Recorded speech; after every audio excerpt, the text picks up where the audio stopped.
Beautiful view. That's Illinois on the other side there. This is Missouri where I'm standing at.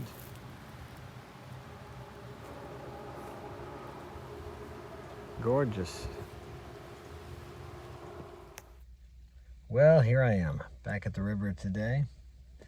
It's beautiful. I sit here and wonder sometimes what it must have been like for the Indians when they came up on the canoes, or the first settlers that came up here.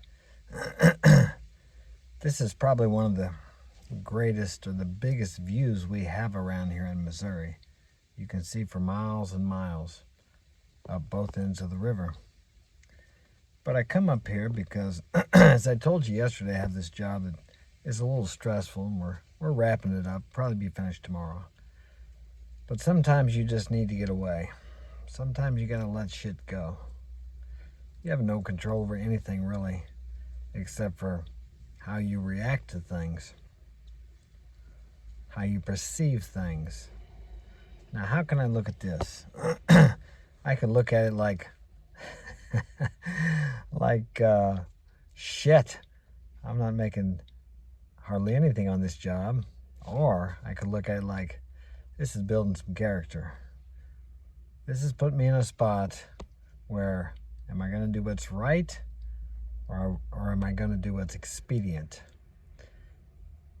And as difficult as it is, I'm going to do what's right. I'm going to go the extra mile, and even more so than what I normally would do. These people have put a lot of money in this old house. It's the retirement house. I tried to fix the roof for them because somebody got up there and said they fixed it and it was still leaking. I didn't charge them for that. I had some material left and they got up there and tried to fix that. And I've done a lot of extra stuff for them. They're not going to know everything I did for them extra. And I don't do that because I'm a great guy. I do it because I've learned that whatever I put out into the universe comes back to me multiplied.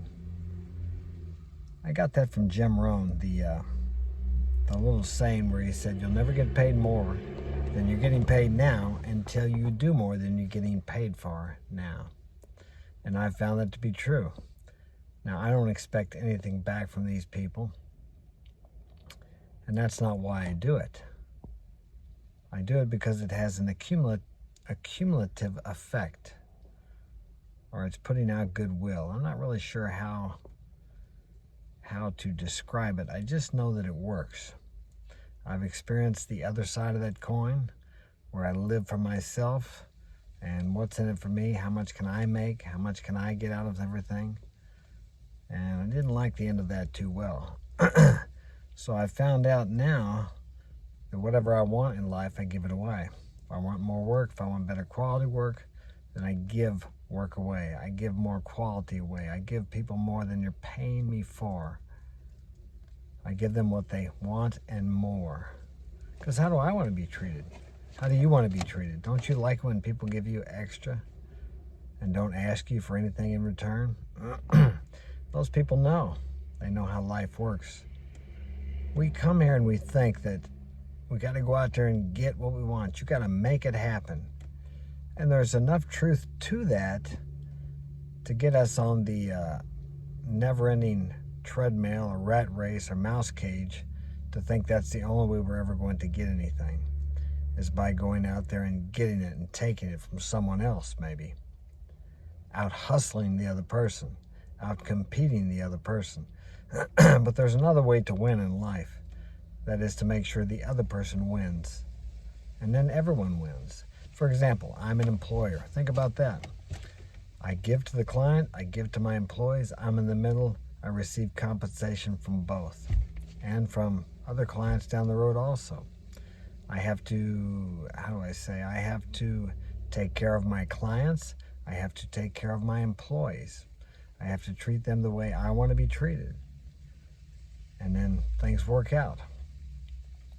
The more you can get yourself out of the equation, the better off you're going to be. Now, this does not apply to women, or at least it doesn't for me. With women, I have to be a little more selfish because women have a tendency to be attracted to narcissistic qualities. And And if you give too much to a woman, or you give extra to a woman all the time, they will see that as a form of weakness, as you supplicating to them or seeking their approval. I don't know why that is, but I've experienced it time and time again. I would love to be able to treat a woman the way that I want to be treated and the way I treat my clients, but anytime I've ever done it, and any guys that I've ever helped them and have done it, it never ends well. The woman gets bored with them. She takes them for granted. She cheats on them. And some of you might say, well, you just haven't found the right woman. Well, I've been with a lot of women. I've been with women that come from stable families. I've been with women that come from broken homes. I've been with women that come from okay families. I've been with women who come from alcoholic families. I've had women that hardly had any family. And they're all the same. It's the nature of women, or at least what I've found in life. Maybe you know something different. And if you've had experience of something different and it's lasted for years, then hey, that's great for you. But this is what works for me, and this is what I see work for other men. Now, that doesn't mean you have to be a dick to a woman or treat her like crap, but I'm just telling you, the 2/3 rule applies very well. For every 2/3 she does for you, you do 1/3 for her.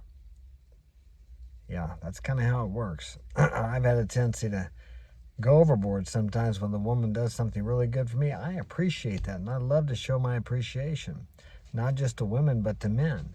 With men, I can do that. I've given my guys bonuses. I've given them tips. I've been tipped by clients. But a woman responds or reacts differently to that than men do. I've even done it with women that I wasn't even interested in. Too many compliments, too much encouragement, and they just, it's considered to be weakness by them. Now, they'll tell you that's not true. They'll tell you that they love compliments. They love guys that bring them flowers, or they love guys that spend money on them, or they love guys that open the doors for them. And I'm not saying you should never open the door for a woman, but they don't. Look at the guys they're attracted to. Look at the guys they stay with. Look at the men and women who have had long-term relationships that are happy.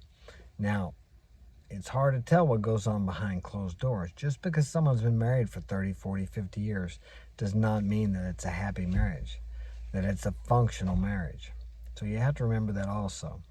But I've been around for a few years. I'm 62, as some of you know, and I've had 4 long-term relationships. I've been married 4 times. I've had other long-term relationships. I've had one-night relationships. I've had relationships that last for weeks. I've been with many women.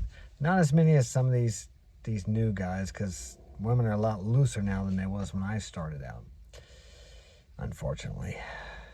It's kind of like a Rolex watch. Would you rather have a new Rolex or one that's been worn by 20 or 30 men? Yeah, there you go. Now, am I saying women are like Rolex watches? Not really. That's not what I mean. You get the point of what I'm saying. What I'm saying is a used watch is not near as valuable as one that isn't used. Thus, we have virginity, or a woman who hasn't been with maybe a couple of guys. Men value that. Men have valued that since the beginning of time.